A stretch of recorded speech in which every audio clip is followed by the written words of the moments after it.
جب بات آتی ہے نگران حکومت کی تو پاکستان کی سیاسی پارٹیوں میں جس میں حکومت اور اپوزیشن کے درمیان کافی حد تک گرما گرمی رہتی ہے، کیونکہ الیکشن کا صاف شفاف انعقاد کرانا اسی حکومت کا کام ہوتا ہے۔ اس لیے سوال پیدا ہوتا ہے کہ نگران حکومت کی اہمیت اتنی زیادہ کیوں ہے اور یہ کیسے وجود میں آتی ہے۔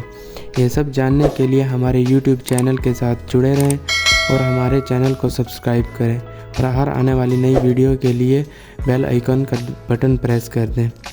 آئیے دوستو اس پر ایک نظر ڈالتے ہیں۔ نگران حکومت اصل میں نگرانی کے لیے بنائی جاتی ہے۔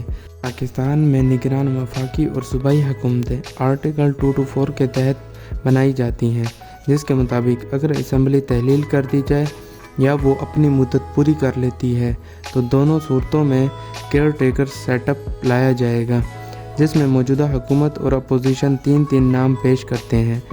اس میں سے کسی ایک نام پر اتفاق رائے ہو جانے کے بعد صدر مملکت نگران وزیر اعظم کا تقرر کر دیتے ہیں۔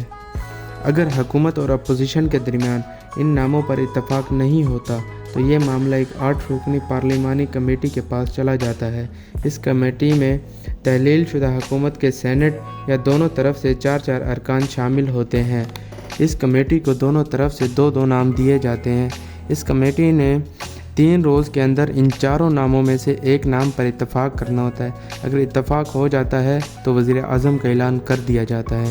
ہاں، اگر یہاں بھی اتفاق نہیں ہو پاتا تو یہ 4 نام الیکشن کمیشن کو بھیج دیے جاتے ہیں، جو کہ 2 دن میں ہی ان میں سے ایک نام کو فائنل کر کے نگران وزیر اعظم کا اعلان کر دیتا ہے۔ اس طرح نگران حکومت 8 سے 9 دن میں ہی بن جاتی ہے۔ یہاں صدر نگران وزیر اعظم کی تقرری کی منظوری دیتا ہے اور صدر 14 دن کے اندر نگران کابینہ کا انتخاب بھی کرتا ہے۔ اس نگران کابینہ کا کوئی رکن بھی آئندہ الیکشن میں حصہ نہیں لے سکتا، البتہ سپیکر نیکسٹ الیکشن میں حصہ لے سکتے ہیں۔ یہاں ساتھ بتائے چلتے ہیں کہ اگر اسمبلی اپنی مدت پوری کرتی ہے تو 60 دن میں الیکشن کرانا ضروری ہے۔